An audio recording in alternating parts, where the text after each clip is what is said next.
Tuskegee Airmen were the first African-American military aviators in the U.S. Army Corps, later known as the U.S. Air Force.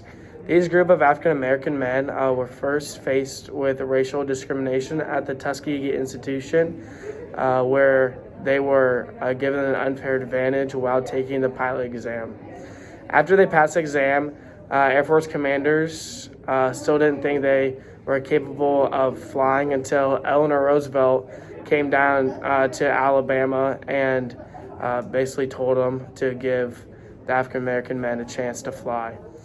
The African-American men who did pass the exam were assigned to the all-black 99th Pursuit Squadron, known today as the Tuskegee Airmen. The commander of the squadron was Benjamin O. Davis, Jr. This very soon-to-be successful squadron was sent off on their first mission on June 2nd, 1943.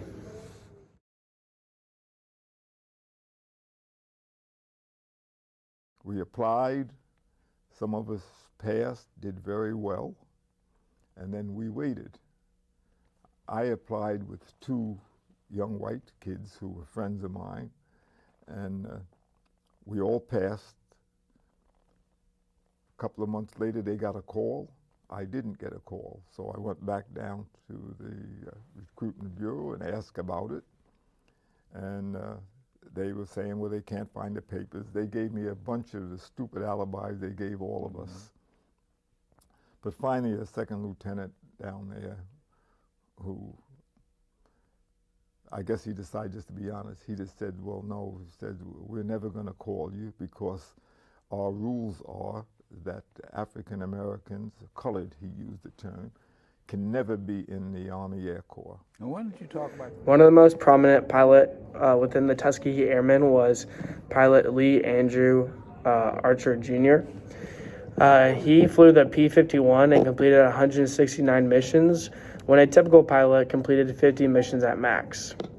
When he first applied to be a pilot for the Army Air Corps, he was rejected at first because they didn't allow African Americans to be part of the Army Air Corps.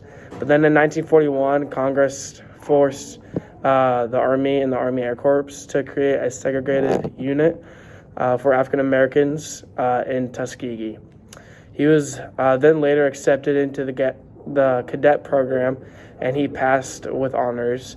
Then flying the P-51 on July 18, 1944, Archer shot down 3 German Messerschmitt Bf-109 fighter aircrafts, becoming one of only 4 World War II pilots to accomplish that. He was then awarded the Distinguished Flying Cross and Legion of Merit, among other distinctions for his valiant service. After he retired, he earned the Congressional Gold Medal for his service and was given to by President George W. Bush.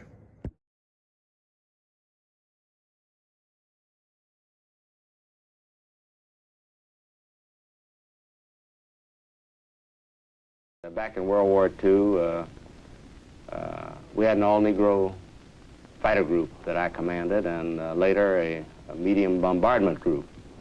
The success that these two units met, particularly the fighter group in combat in North Africa, Sicily, and Italy, meant that the people who were in it would have a firm place in the United States Air Force. I think without question this has to be so very, very important that it's the most important thing that happened to me during my career. One of the commanders of the Tuskegee Airmen was Benjamin O. Davis, Jr. He served in the Air Force from 1936 to 1970. While in service, he was a pilot, officer, and administrator that also became the first general in U.S. Air Force history. In 1941, he was one of the first African Americans to be allowed into the Army Air Corps and in pilot training. Soon after graduating pilot training, he became lieutenant colonel and organized one of the first all African American air units, the 99th Pursuit Squadron.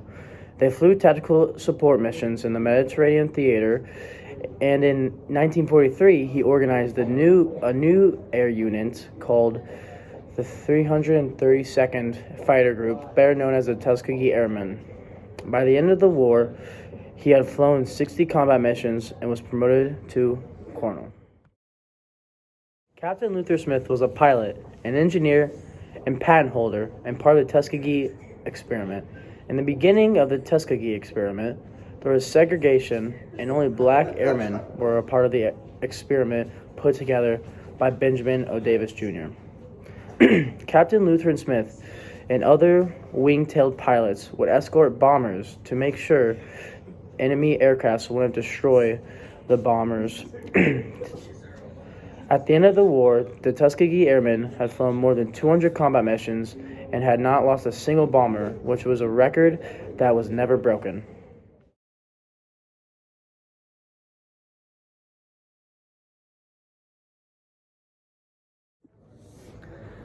During the 1940s, the Tuskegee Airmen were faced with discrimination and segregation in the military.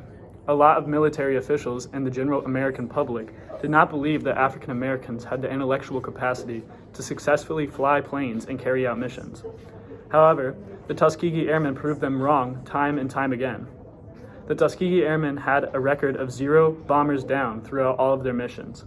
Their successes proved to the American public and the military officials that when given the opportunity, African Americans can and will succeed and could become successful military leaders and pilots. Because of these accomplishments, the Tuskegee Airmen paved pathways for the civil rights movement by helping desegregate the military. The successful missions helped to prove that African Americans were able to be successful and opened up new opportunities for African Americans throughout the end of the war and continuing on throughout U.S. history.